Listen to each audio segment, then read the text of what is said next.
भारत में आज़ादी के बाद से ही विकास के दो मुख्य स्तंभ हैं उद्योग एवं कृषि।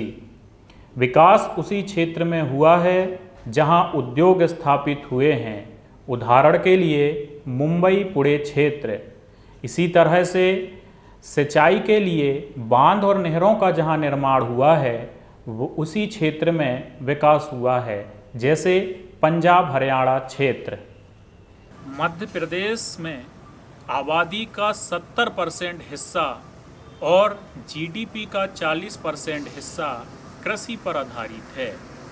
इसी वजह से विकास का मुख्य स्तंभ इस राज्य का कृषि ही है। आइए चलिए इसी कड़ी में मध्य प्रदेश के दक्षिण पूर्व में स्थित सिवनी, छिंदवाड़ा, बालाघाट अर्थात वैनगंगा क्षेत्र में स्थित सिवनी जिले में, जो आर्थिक रूप से भारत के 740 जिलों में से 26वां सबसे पिछड़ा हुआ जिला है एवं राजनीतिक रूप से भी इस क्षेत्र को देश और प्रदेश की राजनीति में उदासीन माना जाता है। सिवनी का मुख्य व्यवसाय कृषि है। सिवनी में आज लगभग 4 लाख हेक्टेयर भूमि में रबी सीजन की खेती की जाती है, जिसमें सिंचाई के पानी की आवश्यकता होती है। परंतु अफसोस की बात यह है कि आज़ादी के 75 साल बाद भी आज तक सिवनी जिला में 4 लाख हेक्टेयर में से मात्र 1 लाख हेक्टेयर भूमि के लिए ही सिंचाई के लिए नहरें बन पाई हैं, जबकि जिला में छोटी बड़ी कई सारी नदियां और नाले हैं। जहां बांध और नहरें भी बनी हुई हैं तो वह बहुत पुराने तौर तरीके के हैं जिनमें पानी का सही मैनेजमेंट नहीं हो पाता है। हम यहाँ पेंच नदी पर बने माचागोरा बांध और उसकी नहरों की बात करके समझने का प्रयास करते हैं। साथियों, आइए चलते हैं अब माचागोरा बांध की ओर। सन 1980 में सिवनी छिंदवाड़ा क्षेत्र में पेंच नदी में माचागोरा बांध बनाया जाना था, परंतु महाराष्ट्र से अंतर्राज्य जल विवाद के कारण से यह बांध न बनाकर तोतलाडोह बांध बनाया गया, जिससे केवल महाराष्ट्र के नागपुर और भंडारा जिले में पानी पहुंचाया गया। इसके पश्चात 2003 में माचागोरा बांध को पुनः बनाने का प्रयास किया गया, परंतु विवादों के चलते यह बांध 2011 से 2013 के बीच बन पाया। माचागोरा बांध से सिवनी और छिंदवाड़ा जिला लाभान्वित हुए हैं।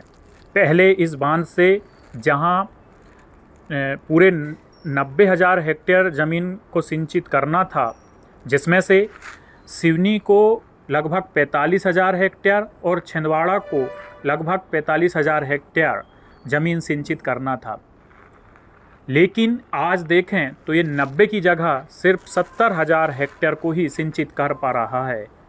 छिंदवाड़ा जिले की 45,000 हेक्टेयर ज़मीन इसमें से सिंचित तो हो गई, लेकिन सिवनी आज भी लगभग 25,000 हेक्टेयर ज़मीन ही सिंचित हो पाई है। इस बांध की टोटल कैपेसिटी 577 MCM है, जिसमें से 200 MCM पानी सिवनी के लिए सुनिश्चित किया गया है, लेकिन इसका यह आकलन नहीं लग पाता है कि सिवनी को क्या वास्तव में 200 MCM पानी मिल रहा है या नहीं। जल संसाधन विभाग के द्वारा माचागोरा बांध और उसकी सारी नहरों का एक मैप हमें उपलब्ध कराया गया है। इसमें आप देखेंगे कि माचागोरा बांध से निकलते हुए सिवनी ब्रांच कैनाल, जो कि सिवनी जिले में माचागोरा बांध से सिंचाई करने वाली मुख्य शाखा है, जो आगे चलकर D1, D2, D3 और D4 उप शाखाओं में बटी हुई है।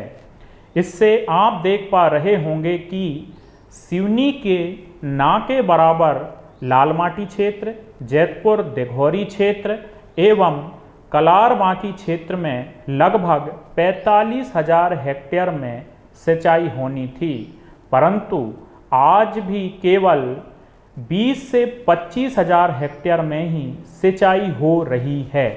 इसमें भी कई क्षेत्रों में नहर का निर्माण नहीं हुआ है। जहां निर्माण हुआ है वहां माइनर शाखाएं नहीं बनी हैं एवं जहां बनी हैं वहां पर बार बार इनके टूटने की समस्या आ रही है। कई क्षेत्रों में मुख्य नहर से माइनरों का डिजाइन ऐसा बनाया गया है जिसमें पानी का बहाव ही असंभव है। राजनीतिक उदासीनता, आम जन में जागरूकता की कमी, सिंचाई व्यवस्था की गलत तकनीक और पानी के मिसमैनेजमेंट, ये 4 कारण हैं जिसकी वजह से सिवनी जिला में सिंचाई के पर्याप्त साधन नहीं बन पाए हैं। इससे किसानों और जिलावासियों को आर्थिक आमदनी बहुत कम हो गई है।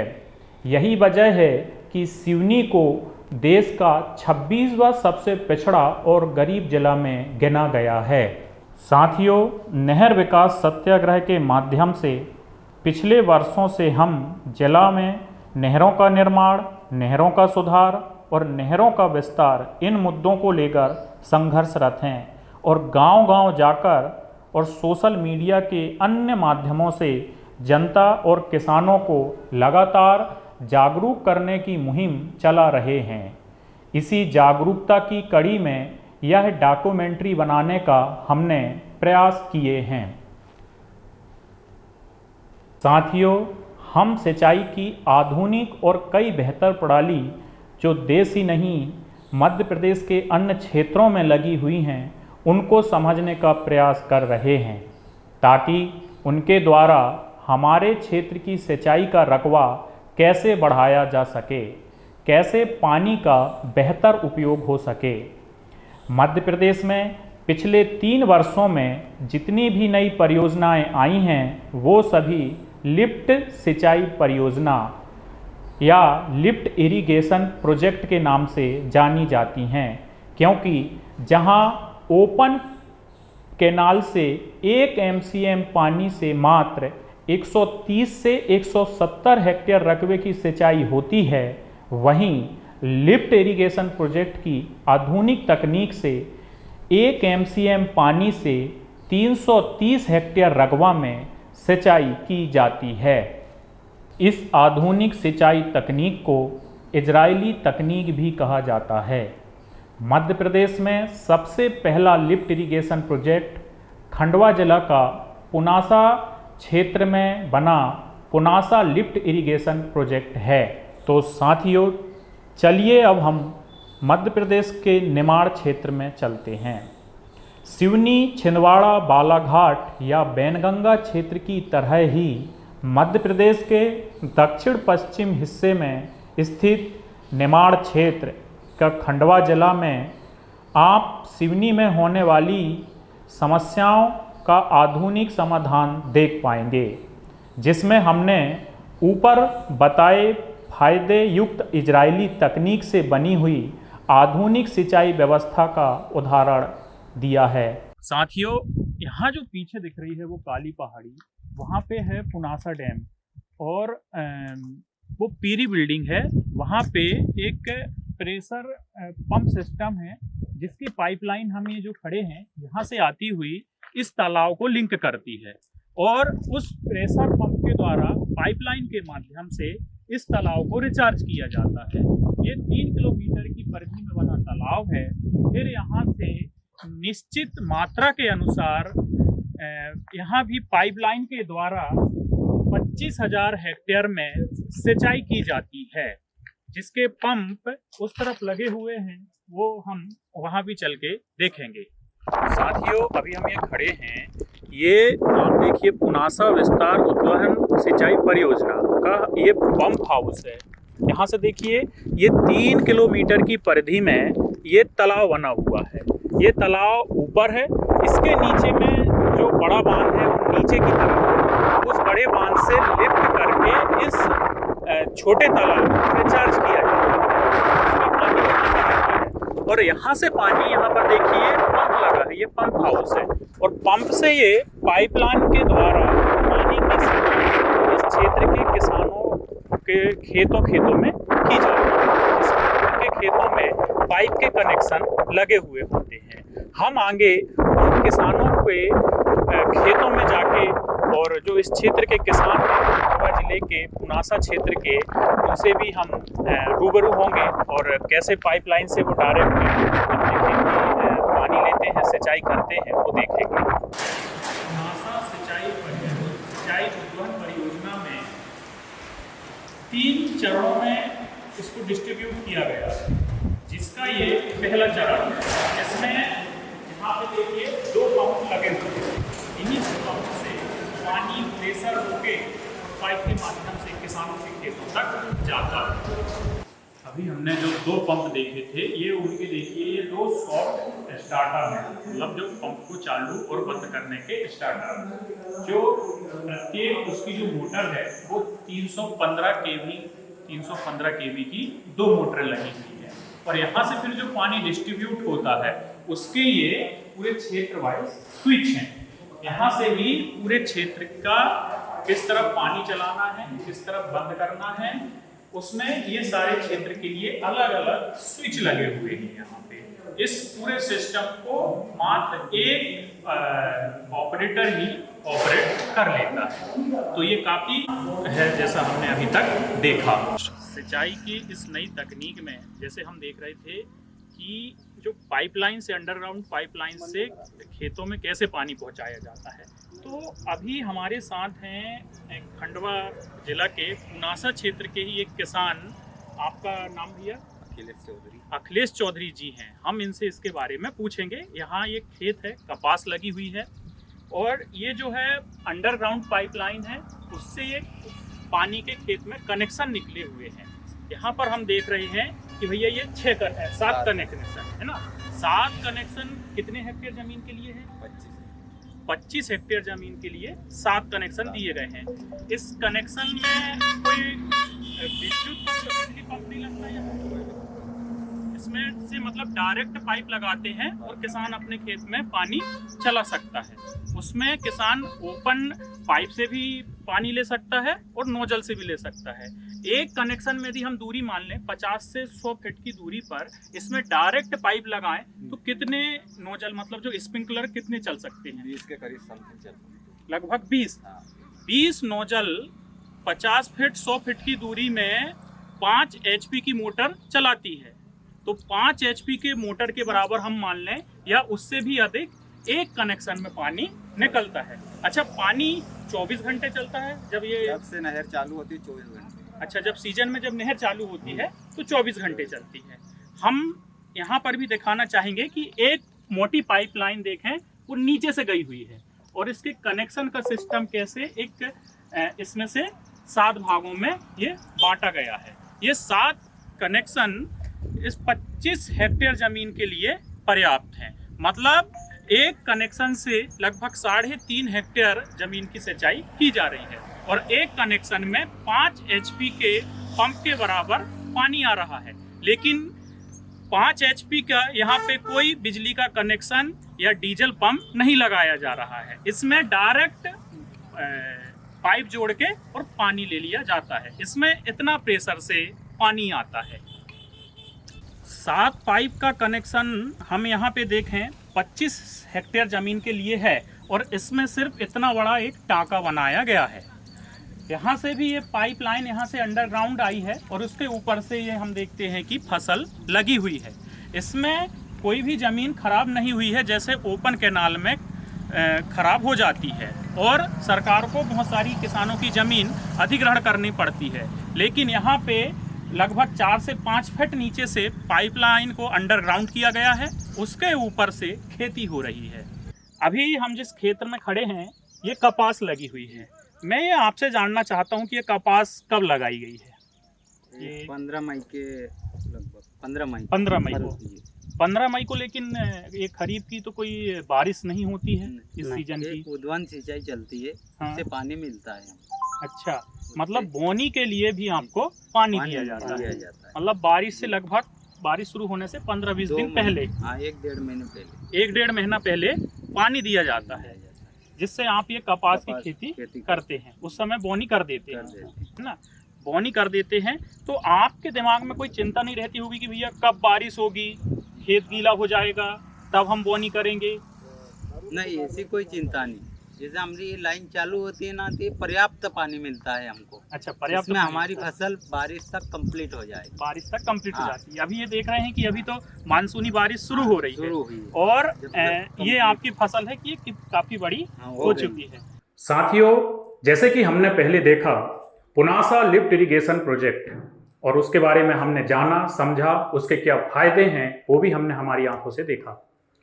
तो हमारे मन में भी ये आया कि क्यों ना सिवनी के लिए भी, सिवनी में भी ऐसा ही लिफ्ट इरिगेशन का प्रोजेक्ट हो, जिससे एक सुनिश्चित निर्धारित पानी में उसका जो अधिक से अधिक रकबे में कैसे पानी दिया जा सके, लगभग 2 गुने के ओपन कैनाल की अपेक्षा 2 से 2.5 गुने क्षेत्र में सिंचाई की जा सके, और उसके जो तमाम लाभ हैं वो हमारे क्षेत्र को और किसानों को मिले। तो इसके लिए हमने जल संसाधन विभाग के ऑफिस में जाकर संपर्क किया। तो वहाँ से हमें ये सलाह दी गई कि जितने भी जल संसाधन विभाग की तरफ से जितने भी ये जो लिफ्ट इरिगेशन प्रोजेक्ट हैं, उनके सारे ऐसे जो मैप हैं, ये प्रोजेक्ट हैं, वो खुद किसी भी प्राइवेट कंसल्टेंसी से ही तैयार करवाते हैं। और हमें भी ये सलाह दी गई कि यदि आप सिवनी के लिए भी ऐसा ही प्रोजेक्ट तैयार करवाना चाहते हो, लिफ्ट इरिगेशन प्रोजेक्ट, तो आप भी किसी भी प्राइवेट कंसल्टेंसी से ये प्रोजेक्ट बनवा सकते हो। तो इसी को लेकर हमने आपके सामने ये जो पूरा मैप दिख रहा है, ये पूरा डायग्राम है, ये सिवनी के 203 गांव को कवर करते हुए और 65,000 हेक्टेयर रकबे को कवर करते हुए ये प्रोजेक्ट एक प्राइवेट कंपनी के द्वारा प्राइवेट कंसल्टेंसी के द्वारा बनवाया गया है, जिसका नाम है सिवनी लिफ्ट इरिगेशन प्रोजेक्ट। तो इसके बारे में हम एक बारी बारी से समझते हैं। जैसे कि हम सभी जानते हैं, सिवनी क्षेत्र में जो ओपन कैनाल हैं वो माचागोरा डैम की कैनालें हैं। तो ये देखिए, इंडेक्स में हम समझते हैं, माचागोरा डैम जिसकी कुल कैपेसिटी 577 MCM है, पानी की कैपेसिटी 577 MCM की है, और जिसमें से इस लिफ्ट इरिगेशन प्रोजेक्ट से 1 MCM में एक MCM के द्वारा 330 हेक्टेयर रकबे को सिंचित किया जा सकता है। जबकि ओपन कैनाल में हमने समझा था कि 1 MCM से 130 से 170 हेक्टेयर रकबे को ही सिंचित किया जा सकता है। तो सिवनी के लिए जो वहाँ जो रिजर्व वाटर है, सिवनी की जो रिक्वायरमेंट है वो है 200 MCM की। अब 200 MCM गुणित आप 330 करेंगे तो ये निकल के वही 65,000 हेक्टेयर आता है। तो इस तरीके से ये पूरे 65,000 हेक्टेयर को कवर करते हुए 65,000 हेक्टेयर के कमांड क्षेत्र को कवर करते हुए कैसे ये पूरे जगह पे पाइपलाइन बिछ सकती है, और हमें भी लिफ्ट इरिगेशन जो इस प्रोजेक्ट है उसके तहत कैसे सिवनी के अधिक से अधिक क्षेत्र में पानी दिया जा सकता है, जैसा हमने पुनासा प्रोजेक्ट को देखे थे। तो आइए समझते हैं। ये है, यहीं से ये इस तरफ छिंदवाड़ा जिला लगता है, और ये हमारा जो दिख रहा है ये पीरी लाइन, ये यहाँ से सिवनी जिला लगता है। तो हमारी जो नहर आती है सिवनी ब्रांच कैनाल, वो कोहका से एंटर होती है। आप देख रहे हो वो कोहका से एंटर होती है, ये कोहका है। कोहका के बाद ये जो कैनाल है ये यहाँ पर भी कंडीपार कोहका तक जाती है। फिर एक लाइन इसकी कहाँ पे जाती है, फातरफोड़ी करकोटी वाले क्षेत्र में जाती है, जे उड़े पानी, विजय पानी, करकोटी, फातरफोड़ी। और एक पाइपलाइन इसकी जाती है ये सिहोरा, बल्लारपुर, पटरा होते हुए ये कलारबांकी है और अंतिम गांव ये बजरवाड़ा थावरी में जाके ये रुकती है। इसी तरीके से ये मेन पाइपलाइन एक ये जो हम देखते हैं ये लाल माटी क्षेत्र है जहां पर अभी तक नहरें नहीं बनी हैं, वहां के किसान भी संघर्ष कर रहे हैं इसके लिए। तो ये नैनपार से निकल के पीपरडाही फुलारा होते हुए ये सकरदा मरझोर एरपा और चावड़ी होते हुए ये पूरे गोपालगंज के क्षेत्र तक पहुंचती है। इसी के बाद एक जो पाइपलाइन है ये मुख्य पाइपलाइन जैतपुर, ये मुंगवानी, मारबोड़ी होते हुए बखारी तक जाती है। अब बखारी से फिर ये दो भागों में बंटती है। अभी की जो नहरें हैं बखारी तक बनी तो है पर उनमें उतने अच्छे से पानी नहीं मिलता है, लेकिन पाइपलाइन के द्वारा देखिए बखारी और बखारी का जो ऊपरी क्षेत्र है छपारा क्षेत्र, उसमें भी ये उसके भी दो क्षेत्रों तक ये पाइपलाइन पहुंच सकती है। तो ये गई है ये तिनसा चंदेनी तक, जोगीवाड़ा, तिनसा, चंदेनी, सागर, अधियारी। और ये दूसरी तरफ हम देखेंगे ये जामुन पानी, केवलारी, बढ़ेना, लकवाहा, सालीवाड़ा तक ये वाला क्षेत्र है। और बीच से आप जो नीली लाइन देख रहे हैं ये नीली लाइन है बैनगंगा। बैनगंगा इस क्षेत्र से उद्गम होती है और इस क्षेत्र की ओर इसका बहाव क्षेत्र है। और आप जो पीली लाइन देख रहे हैं ये पूरा कमांड एरिया है और इसमें पूरे 203 गांव कवर हो रहे हैं। और इसका जो सिंचित रकबा है ये 65 से 66 हजार हेक्टेयर का है। और जब सिवनी के हिस्से में 200 MCM पानी आता है तो अभी ओपन कैनाल से उतने ही पानी में हम देखते हैं कि लगभग 25,000 से 26-27 हजार हेक्टेयर में ही सिंचाई होती है। ये खुद जल संसाधन विभाग के आंकड़े हैं, अभी उतनी ही सिंचाई हो रही है। और उसमें भी बहुत जगह पे समय से पानी नहीं पहुंचता है, नहरें टूटती हैं, फूटती हैं। और अभी जो क्षेत्र है सिंचाई का, बस यहाँ पे आप देखेंगे कि यहाँ से नहर एंटर करती है और सिर्फ इतने क्षेत्र में अभी से सही ढंग से सिंचाई हो रही है। यहाँ भी कई माइनर हैं वो उतने अच्छे नहीं बने हैं कि जिनसे सिंचाई हो जाए। लेकिन अब पाइपलाइन को की खास बात यह है, इसकी अच्छाई यही है कि इसका पहाड़ी क्षेत्र में भी, ऊपरी क्षेत्र में भी पाइपलाइन पहुंचाई जा सकती है। जैसे कि ये अभी जल संसाधन विभाग के अधिकारी कहते हैं कि भैया लाल माटी में इसलिए नहर नहीं बना सकते क्योंकि लाल माटी ऊपरी क्षेत्र है, लेकिन देखिए पाइपलाइन को ऊपरी क्षेत्र में भी आसानी से पहुंचाया जा सकता है। ऐसे ही ये कलारबांकी क्षेत्र, कंडीपार से कलारबांकी तक का जो क्षेत्र है ये देखिए काला पहाड़ का क्षेत्र है। और इसमें भी बहुत जगह जो इस तरफ के जो गांव हैं बहुत नीचे ऊपर भूमि हुई है, यहाँ भी नहरें बनाना लगभग असंभव जैसा काम है। लेकिन पाइपलाइन के माध्यम से कोई भी चाहे वो नीचे वाला क्षेत्र हो और फिर से ऊपर पाइपलाइन बिछाई जा सकती है, क्योंकि पाइपलाइन में जो पानी जाता है, अंडरग्राउंड होती है ये पाइपलाइन में पानी जाता है, वो इसके लिए प्रेशर वाले बड़े बड़े पंप लगे हुए होते हैं। तो उन प्रेशराइज्ड पंप से ही पाइप में पानी प्रेशर से पहुंचाया जाता है। बीच बीच में पंप स्टेशन लगे हुए होते हैं। इस प्रोजेक्ट में भी देखिए यहाँ पे जो पूरी टीम थी उसने क्षेत्र में आके सर्वे किया। सर्वे में पूरा ये रिकॉर्ड निकाला गया कि कहाँ कहाँ पे पंप लग सकते हैं, तो उसी के लिए ये दिया गया है। देखिए एक ये जो मुख्य पाइपलाइन है उसमें सबसे पहले कोहका में ही एक पंप हाउस बनेगा। जैसे हमने पुनासा वाले में देखे थे कि वहाँ कैसे पंप हाउस हैं, तो ये पंप हाउस 1 है, PS1। फिर एक जो लाल माटी क्षेत्र के लिए एक अलग से कहना पाइपलाइन निकलेगी, जहाँ से निकलेगी वहाँ पर ये नैनपार है, नैनपार में पंप हाउस बनेगा। फिर ये जब चलेगी तो हर 20, 25 या 30 किलोमीटर में एक और फिर से बीच में प्रेशर दिया जाता है। तो ये चावड़ी में होता है, इसका लगभग 25 किलोमीटर चल के फिर से आगे के लिए प्रेशर देने के लिए चावड़ी में एक पंप हाउस लगेगा। फिर उसके बाद आगे चल के ये पंप हाउस नंबर 3 है। फिर इस तरफ के लिए ये देखिए ये गंगई और बिनेकी के बीचों बीच वाले क्षेत्र में ये पंप हाउस है। फिर उसमें जो 30 किलोमीटर होगा वो जाके मारबोड़ी में होता है, 25 से 30 किलोमीटर, जो आगे प्रेशर बनाने के लिए यहाँ पे फिर एक और पंप हाउस बैठेगा। फिर जाके बखारी से 2 क्षेत्रों में नहर ये पाइपलाइन बढ़ती है, तो बखारी में फिर से पंप हाउस बैठाला जाएगा। फिर आगे चल के ये देखिए कंडीपार कोहका है, यहाँ पर भी 2 पंप हाउस बैठेंगे, एक को इधर कलारवां की तरफ पहुंचाने के लिए और एक को ये फातरपुरी करकोटी पहुंचाने के लिए, आगे प्रेशर देने के लिए यहाँ भी एक पंप हाउस बैठेगा। और फिर ये वाली जो लाइन है, पाइपलाइन है, कंडीपार से आगे ये सिहोरा बलारपुर जाती है, ये जाके बीसापुर पटरा में फिर से एक पंप हाउस बैठेगा जो आगे कलारवां की और ये थावरी बजरवाड़ा तक के लिए इसमें प्रेशर देगा।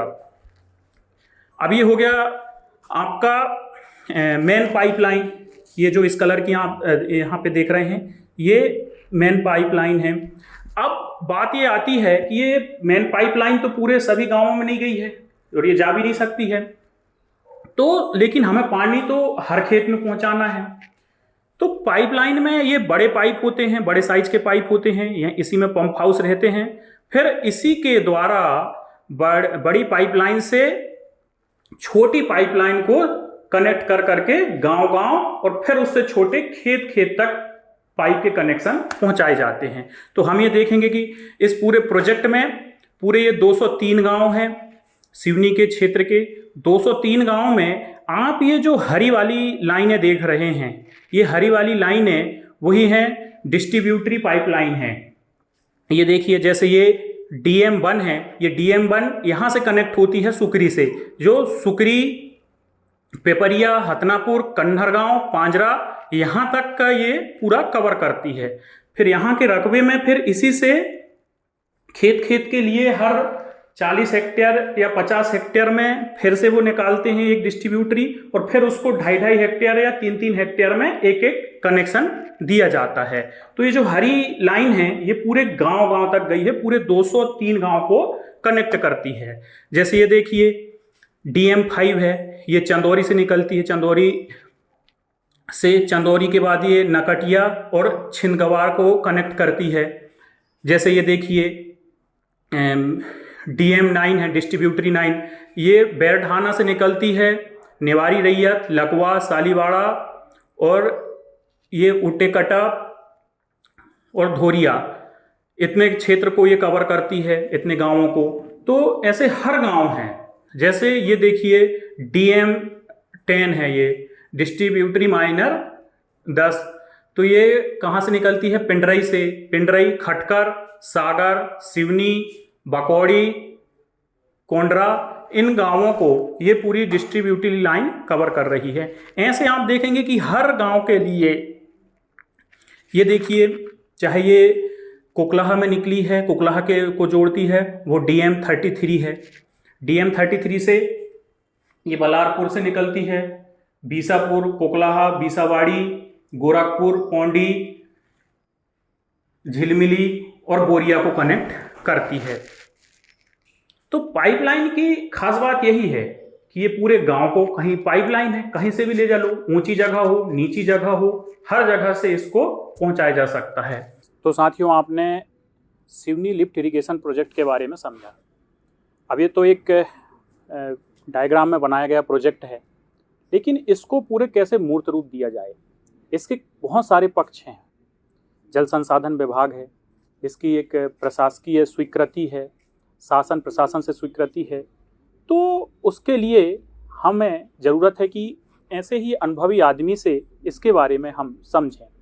साथियों, हमारे साथ हैं डॉक्टर भरत मूर्ति मिश्र जी। आप पूर्व IAS हैं और आपने विगत 26 वर्षों से प्रशासनिक तौर पे सेवाएं दी हैं और आपने प्रशासनिक स्तर पे उस उच्च स्तर पे काम किया है जिसे आप IAS तो रहे ही हैं, साथ ही मुख्यमंत्री के साथ आपने OSD के रूप में कार्य किया है। सर, मैं आपसे एक बात पूछना चाहता हूँ। हमारे सिवनी क्षेत्र में नहरें हैं और नहरें, जो नई नहरें भी हैं उस दौर में बनी हैं जहां आज हर तरफ देखें तो सिंचाई के लिए जो नए प्रोजेक्ट आ रहे हैं वो लिफ्ट इरिगेशन के प्रोजेक्ट आ रहे हैं, जो इजरायली तकनीकी सिस्टम है, आज की सबसे आधुनिक सिंचाई तकनीकी है।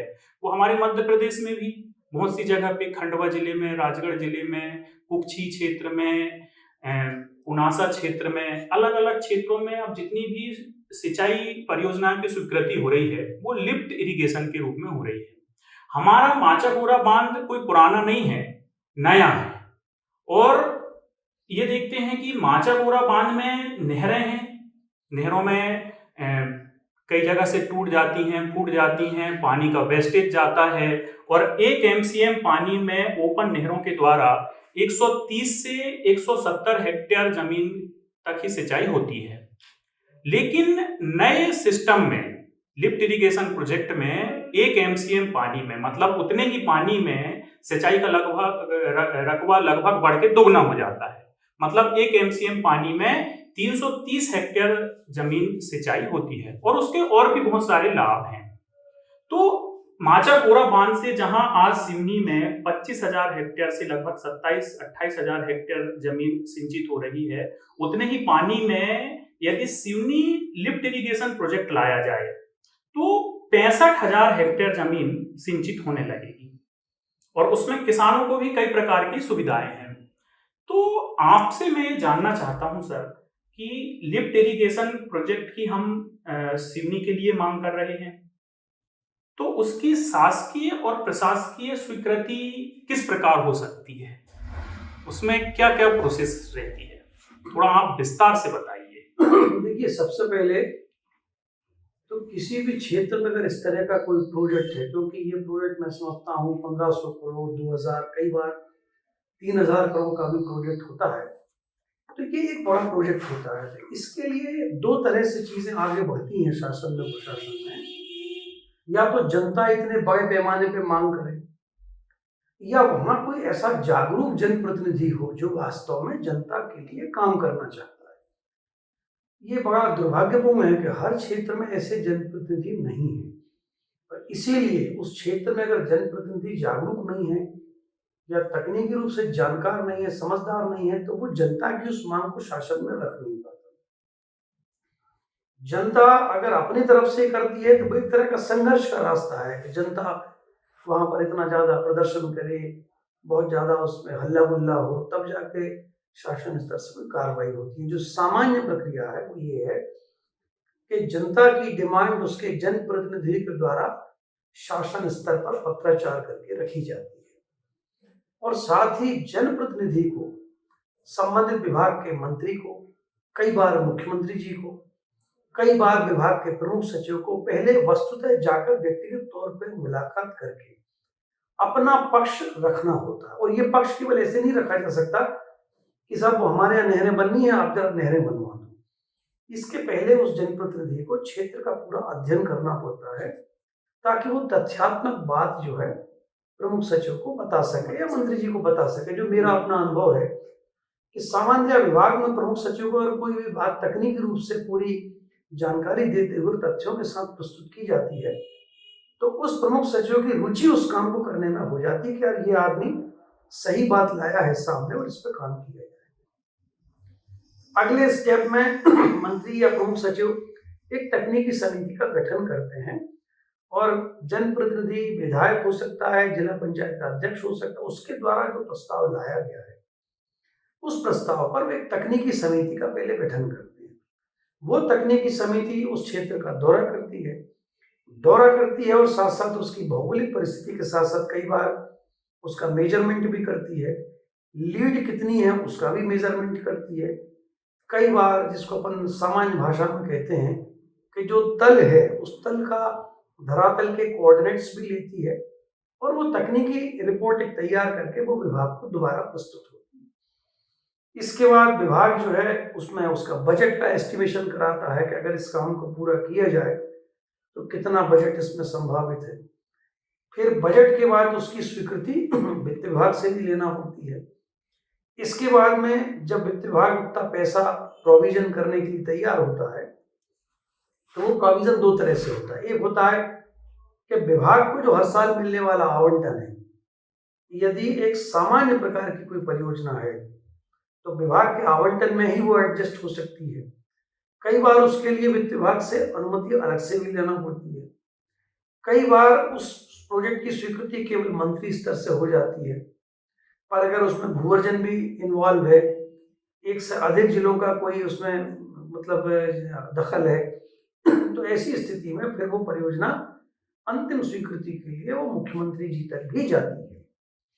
और जब वो मुख्यमंत्री जी के यहाँ से स्वीकृत होती आती है, तो जो भी अगला बजट होता है उस बजट में उतना जो राशि स्वीकृत हुई है, तो उसकी जिसकी सैद्धांतिक स्वीकृति मिली है, उस बजट राशि का कुछ हिस्सा प्रोविजन कर दिया जाता है और फिर विभाग जो है उस पर काम शुरू करता है। चूंकि जिस तरह के प्रोजेक्ट की आप बात कर रहे हैं वो एक लंबा प्रोजेक्ट हो सकता है, तो वो मेरा ख्याल है 1-2 साल भी उसमें लग सकते हैं। स्वीकृति की स्थिति आते आते भी 6 महीने 8 महीने लग सकते हैं। अब इसमें अगर वो जनप्रतिनिधि लगातार संपर्क करता रहता है, लगातार अपनी रुचि प्रदर्शित करता है और पीछे पड़ा रहता है, तो काम होने में आसानी होती है। ये कुल जमा इसकी प्रक्रिया है।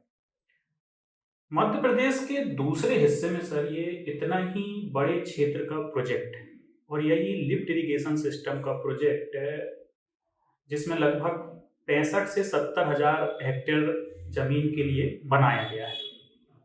उसकी जो बजट और लागत आई है सर इस साल तक और पिछले साल तक वो 2000 से 2200 करोड़ तक है। यदि हम इसको मोटा मोटा ये भी मान लें कि इस बजट की इस पूरे प्रोजेक्ट की जो लागत है 2000 करोड़ है और 2200 करोड़ है या 2200 करोड़ है, तो ये कितना बड़ा बजट है आपके हिसाब से? और किस स्तर पे इसके लिए कहाँ या मंत्री स्तर से मांग पूरी हो सकती है या मुख्यमंत्री लेवल की मांग हो सकती है? देखिए, इसमें अगर विभागीय बजट जो है विभागीय बजट में हर बार नई परियोजनाओं के लिए कुछ कुछ बजट का आवंटन होता है। तो यदि वो राशि इतनी है कि पूरा 2200 करोड़ को एक बार में ना भी दे पाए, तब भी टोकन अमाउंट जो होता है काम शुरू करने के लिए 200 करोड़ 300 करोड़ उतना प्रोविजन सामान्यतः विभागों के पास होता है। अगर वो होगा बजट में तो मंत्री जी के स्तर से ही हो सकता है, पर अगर इसके लिए अतिरिक्त आवंटन की आवश्यकता है तो अभी जो वर्तमान में मध्य प्रदेश सरकार की जो वित्तीय स्थिति है उसको देखते हुए मुझे ऐसा लगता है कि ये जो स्वीकृति है ये मुख्यमंत्री जी के स्तर से ही अंतिम स्वीकृति इसकी होगी। जहां तक 2200 करोड़ की जो परियोजना आपने बताई, परियोजना की लागत इस बात पर डिपेंड करती है कि नहरों या जो उनकी पाइपलाइन डलेगी उन पाइपलाइन की दूरी क्या है, कितनी ऊंचा या नीचा वहां का तल है, तो उन चीजों से लागत कुछ कम ज्यादा तो हो सकता कम भी हो सकती है, भौगोलिक परिस्थिति अधिक भी हो सकती है भौगोलिक परिस्थिति के हिसाब से। तो उस परियोजना के बारे में मेरी अधिकारियों से जानकारी जो बातचीत उस समय होती थी, तो उसमें मुझे ये बात मालूम है कि एक तो इस तरह की परियोजनाओं में पानी की बहुत बचत होती है, ये पहला बिंदु। अनावश्यक जो वेस्ट, अदरवाइज अगर ये जिस तरह की कैनाल पहले चलती थी, नहरें चलती थी, उन नहरों में 50 से 60% पानी का वेस्टेज होता है। और इस परियोजना के चलने से जो लिफ्ट इरिगेशन की परियोजना है इसमें पानी की बचत, यानी आप 80-85% तक पानी आप इसका प्रॉपरली इस्तेमाल कर सकते हैं। इसमें इतनी पानी की बचत है। दूसरी चीज का भूअर्जन इसमें होता ही नहीं, क्योंकि किसान जिनको पानी मिल रहा है वो सहमति दे देते हैं, और जब ये पाइपलाइन नीचे से डाली जाती है तो इतने नीचे होती है, लगभग 5 से 6 फीट, कई बार 7 फीट नीचे होती है, इससे ज्यादा भी हो सकती है, डिपेंड करता है परिस्थिति के हिसाब से। तो वो इतनी नीचे होती है कि किसान की फसल उसके ऊपर चल सकती है, उसका ट्रैक्टर, उसका हल जो है आराम से चल सकता है, कोई प्रॉब्लम नहीं होती। और इस परियोजना में एक चीज और अच्छी है कि जब ये पाइपलाइन डलती है तो सामान्यतः ये पूरे खेतों के अंदर से होकर जाती है, और अंदर से जाने में हर किसान को उसकी जरूरत का पानी उसके खेत के ही अंदर जो एक छोटा सा गड्ढा बना रहता है, मेरा ख्याल है 2.5-3 फीट से लेकर 5 फीट का एक टाँका बना रहता है, कनेक्शन निकालते हैं। तो किसान की जमीन बहुत कम जाती है और उसको अपने खेत में ही पानी उपलब्ध होता रहता है। एक और चीज, क्योंकि मैंने नहरों में, हरदा जिले में मेरी पोस्टिंग रही, वहां भी काम किया मैंने नहरों में, कि जो पुराने डिजाइन की नहरें थी उसमें क्या होता था, जिसको जो गांव पहले पड़ गया तो वो लोग नहर को पत्थरों से रोक लेते थे और पहले अपने हिस्से का पानी ले लेते थे। तो पानी के बंटन में भी न्याय नहीं होता था। जो हेड वाला क्षेत्र के किसान और टेल वाले लोग जो हैं उनको पानी, यानी 4 मिलना चाहिए तो पता लगा 2 ही पानी दो ही उनको मिल मिल पाता, एक वो भी तरफ बहुत 4 हो गए और एक तरफ एक हाँ। क्षेत्र के किसान को एक पानी एक 2 ही पानी, पानी दो मिल पानी। बिल्कुल। इतना अंतर, और पानी की मात्रा में भी अंतर, पानी के फोर्स में भी अंतर। लेकिन लिफ्ट इरिगेशन में ये सब समस्याएं जो हैं, मैं समझता हूँ कि 90% तक भी इनका हल अपने आप हो जाता है, क्योंकि कोई भी आदमी बीच में से नहर को रोक नहीं सकता, पानी को रोक नहीं सकता। अभी हम पुनासा परियोजना जो है, पुनासा लिफ्ट परियोजना, उसको देखने के लिए सर मैं भी खंडवा जिले की ये परियोजना उसको देखने के लिए गए थे। उसमें भी देखे कि हर 2.5 हेक्टेयर से लगा के 3 हेक्टेयर तक किसान को एक कनेक्शन निकाल के खेत में ही पाइप का दिया जा रहा है। उसमें इतना प्रेशर से पानी आता है कि जितने हम बिजली पंप जो होते हैं 5 HP तक के पंप में जितने नोजल चल सकते हैं, या जितने बिजली पंप वाले 5 HP के पंप में फोर्स से पानी आता है, उतना एक कनेक्शन से आता है जो बिना किसी बिजली के चलता है। तो इसमें भी किसान को बहुत ज्यादा लाभ है कि बिजली इस पूरी परियोजना में तकनीकी रूप से जो डिजाइन है वो इस प्रकार की है कि मेन सोर्स से, मेन स्रोत से जब पानी चलना शुरू होता है तो 2.5-3 फीट के पाइपों में पानी चलता है। फिर जैसे जैसे वो पानी आगे बढ़ता है तो पाइप का साइज इस हिसाब से मैकेनिकली उसका कैलकुलेशन करके इतना छोटा हो जाता है कि ऑटोमेटिक उसमें फोर्स बनता है, और उसके लिए ना बिजली जलाने की जरूरत है, ना किसी डीजल पंप की जरूरत होती है, और पानी फोर्स के साथ में वो मैकेनिकल प्रिंसिपल के आधार पर पानी अपने आप आता है। और जो एक नोजल खेत में खुलता है, एक नोजल से मेरे जहां तक मुझे याद आ रहा है कि 3-3.5 हेक्टेयर की सिंचाई बहुत आसानी से आप अच्छी तरह से कर सकते हैं। इवन खरीफ में कई बार होता है कि बीज डाल देने के बाद अगर तुरंत में पानी नहीं गिरता तो या तो बीज खराब हो जाता है, या कई बार तुरंत में बहुत ज्यादा पानी गिर जाता है तो भी बीज खराब होता है। तो कम वर्षा, अगर सही जो बोनी का सीजन है उस समय अगर कम वर्षा भी होती है, तब भी इस प्रकार की सिंचाई से जो है खरीफ के फसल में भी शुरुआती दौर में एक अच्छा हम जो ग्रोथ है फसल की वो प्राप्त कर सकते हैं। मैंने सिवनी में देखा सर, सिवनी में खरीफ सीजन में मक्का की खेती बहुत होती है, तो मक्का में देखा भी इस साल जैसे ही किसान ने मक्का बोया और तेजी से बारिश हो गई, जितनी बारिश होना था, जितना एक बीज को लिए चाहिए मक्का के, उससे अधिक बारिश हो गई।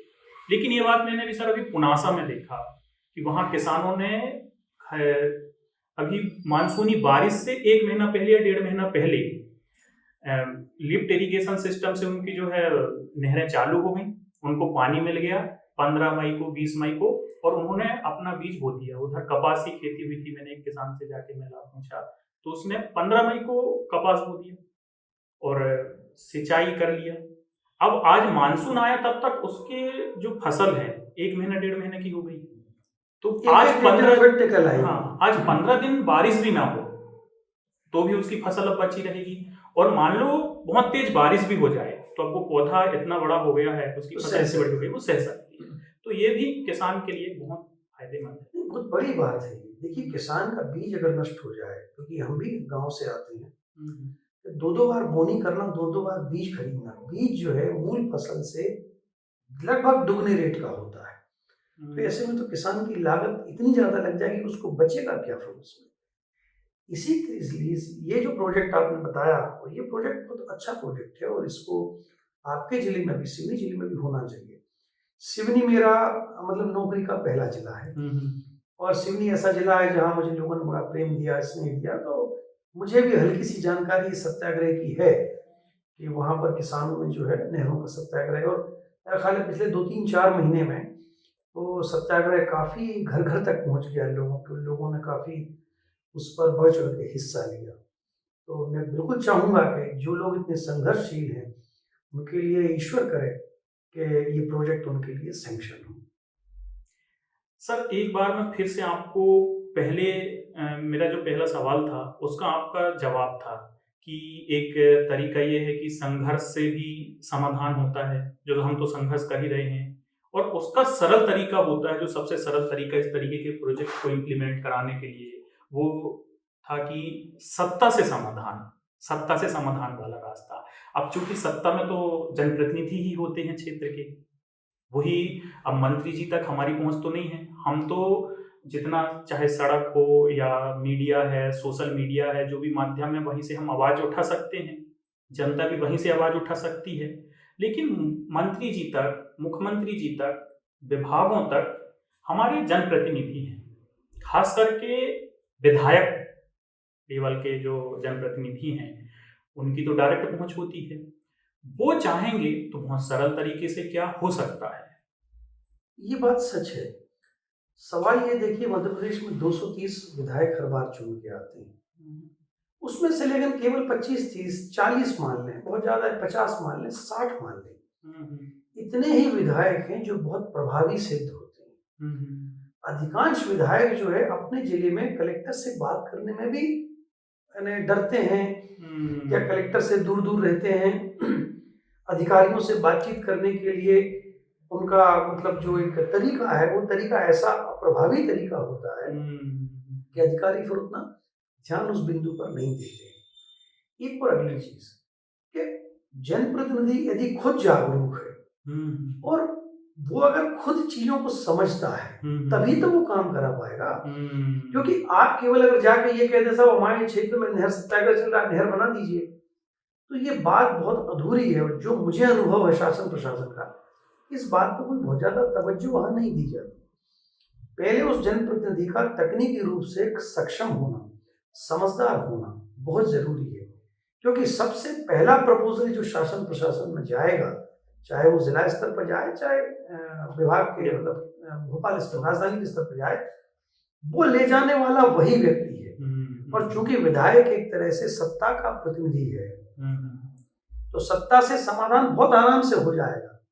संघर्ष का जो समाधान है उसमें बरसों बरस लग सकते हैं। इसलिए जनप्रतिनिधि चुने ही इसलिए जाते हैं, ये उनका मूल काम है कि अपने क्षेत्र की समस्याओं को पहले वो उसको सूचीबद्ध करें और उसका एक एक करके उसका हल कराएं, तभी तो उसकी सार्थकता है जनप्रतिनिधि की। यदि वो ऐसा नहीं करते हैं तो फिर उनके होने का लाभ क्या है, जनता उनको वोट क्यों देगी फिर।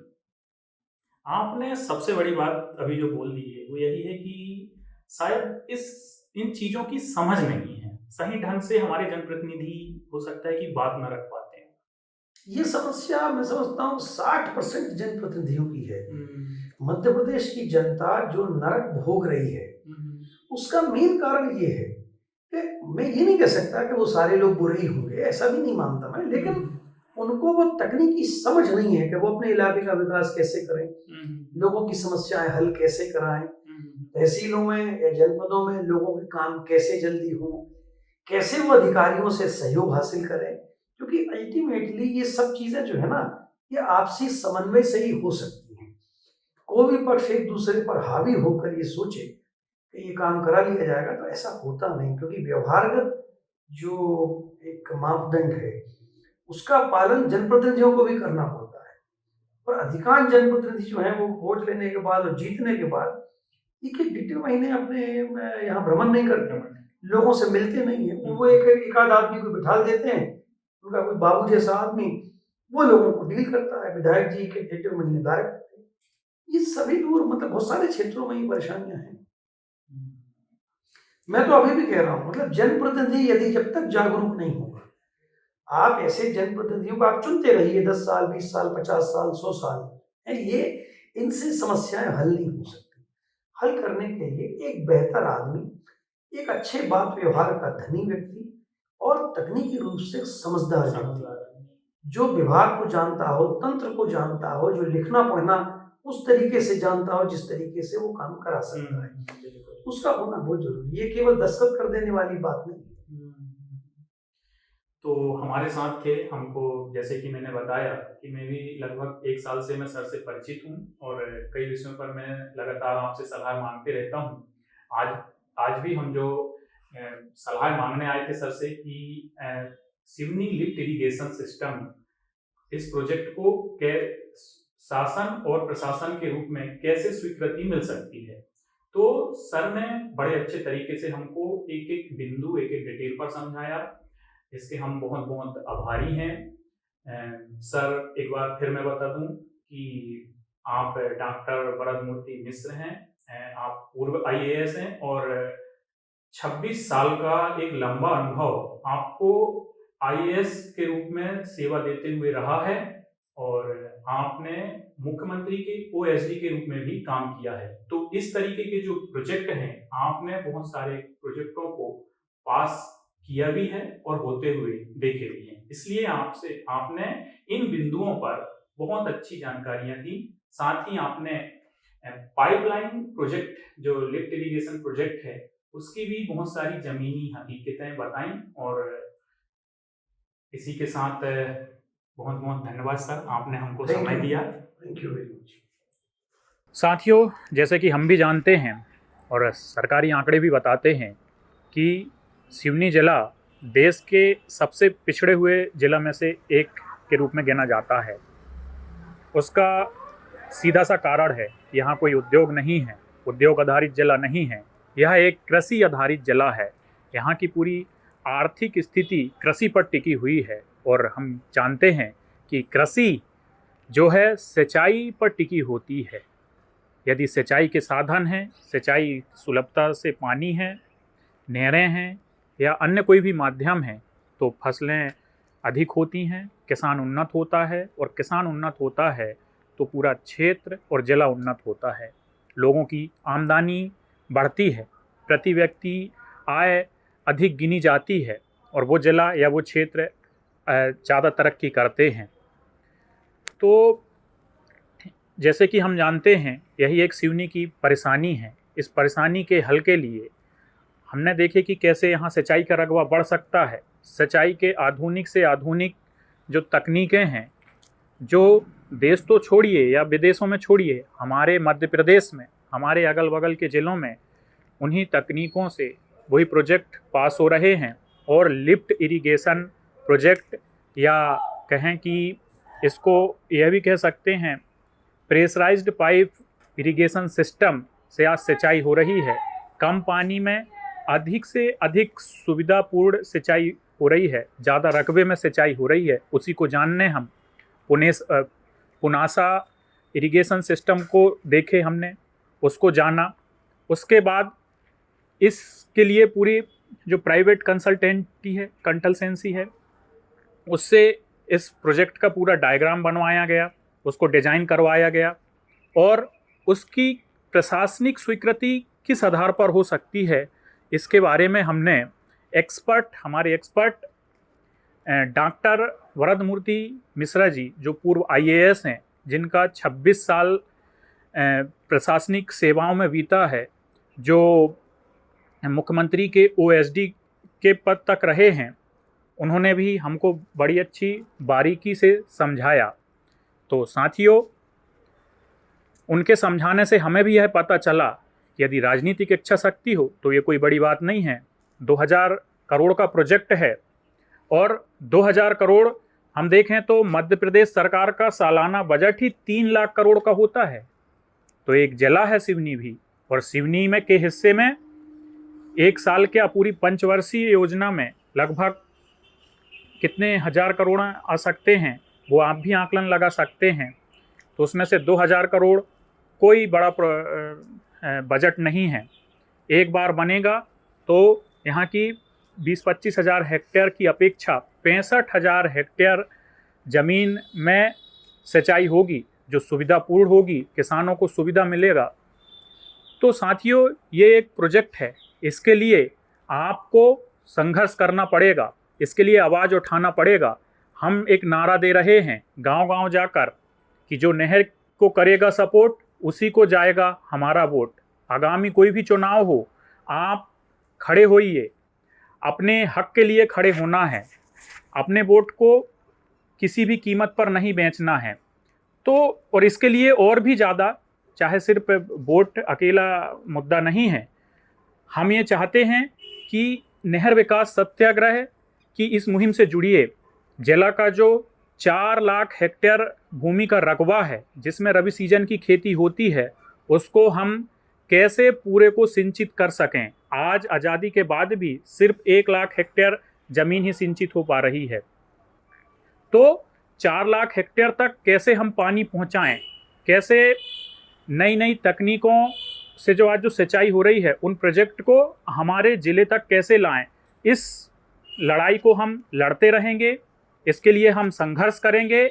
तो इस संघर्ष से आप भी जुड़िए, नहर विकास सत्याग्रह से जुड़िए। हम यहाँ पर हमारा मोबाइल नंबर दे रहे हैं, आप इसमें कॉल कीजिए या व्हाट्सएप कीजिए और नहर विकास सत्याग्रह की इस मुहिम से जुड़िए। आप सब जुड़ेंगे, हम सब जुड़ेंगे तो ये काम आसान हो जाएगा, ये मुद्दा बनेगा।